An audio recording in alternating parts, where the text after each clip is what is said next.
Les offres les moins chères ne sont pas toujours les meilleures. Derrière une introduction un peu à la fable de La Fontaine, il y a un conseil marketing ultra pertinent, ultra important pour ton activité que j'aimerais te transmettre ici et qui est souvent oublié par tous les vendeurs en ligne ou les vendeurs tout court qui fassent du dropshipping ou qui vendent du service ou de la vente directe. Ce conseil risque de complètement bouleverser ton business plan. Mais avant tout, si tu es arrivé sur notre vidéo pour la première fois, il faut que tu t'abonnes si tu veux recevoir des conseils, des astuces en marketing digital, en e-commerce. C'est ici que ça se passe. Abonne-toi, like la vidéo pour ne rien rater des futurs et précédents contenus. Alors un peu plus tôt dans la journée, je suis allé acheter un cadeau pour un ami et je voulais lui faire un beau cadeau. J'entre dans une boutique et dans la boutique, on me propose donc un article ou plusieurs articles. Je demande en fait ce que je recherche. La vendeuse m'accoste en me disant mais j'ai des super prix. Celui-ci est le moins cher. Si tu recherches cet article-là dans cette gamme-là, c'est vraiment ce qu'il y a de moins cher, etc., etc. Et elle avance ainsi de suite sur sa présentation. Ce qu'elle n'avait pas compris, c'est que je ne recherchais absolument pas un article pas cher ou l'article le moins cher. Je voulais faire un beau cadeau et au contraire, je cherchais un article plus cher qu'elle avait en plus. Hein. Moralité, je suis allé dans la boutique d'à côté, qui lui a tout à fait compris la situation et m'a proposé ce qu'il avait de mieux dès le début en me posant deux, trois questions.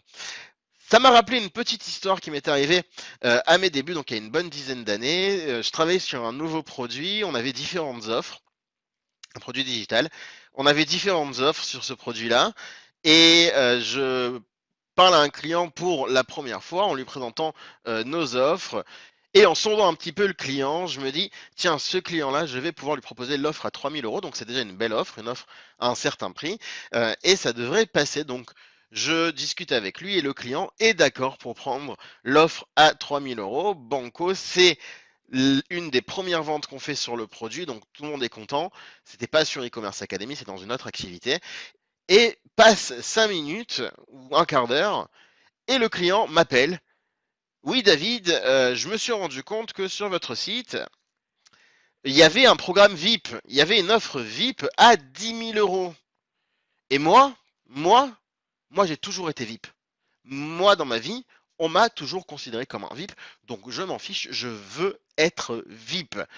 L'offre à 3 000 euros, ça ne me convient pas, je veux l'offre VIP. Je ne lui ai même pas vendu cette offre-là. C'est lui qui est revenu à moi en me disant je veux l'offre supérieure et pas une petite offre. 10 000 euros, c'était réellement le prix de cette offre-là, comparé à 3 000 euros. Ne serait-ce que pour avoir le titre de VIP, ne serait-ce que pour avoir un statut particulier.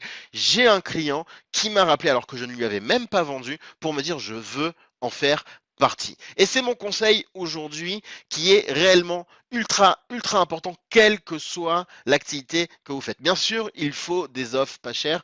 Bien sûr, il faut des offres intermédiaires, mais il ne faut pas négliger les offres VIP, les offres ultra élevées à forte valeur ajoutée.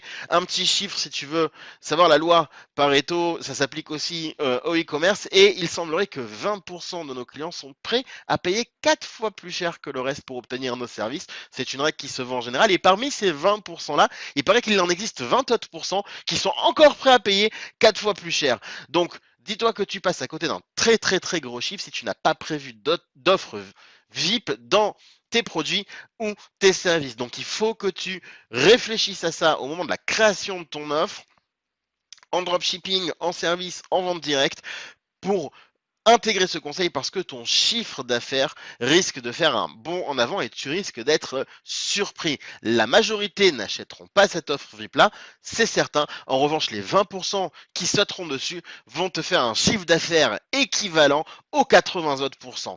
Donc, il ne faut pas le négliger et si tu ne l'as pas fait jusqu'à maintenant, tente l'expérience et tu m'en diras des nouvelles. Voilà, c'était notre petit conseil du jour. J'espère que ça te sera très utile. Encore une fois, clique pour t'abonner et pour liker la vidéo. Les commentaires sont bienvenus. J'y répondrai. N'hésite pas aussi dans le descriptif. Il y a le lien de tous nos cours et nos tutos si tu veux te lancer dans le e-commerce et que tu découvres le circuit. Eh bien, bonne chance à toi et à très bientôt.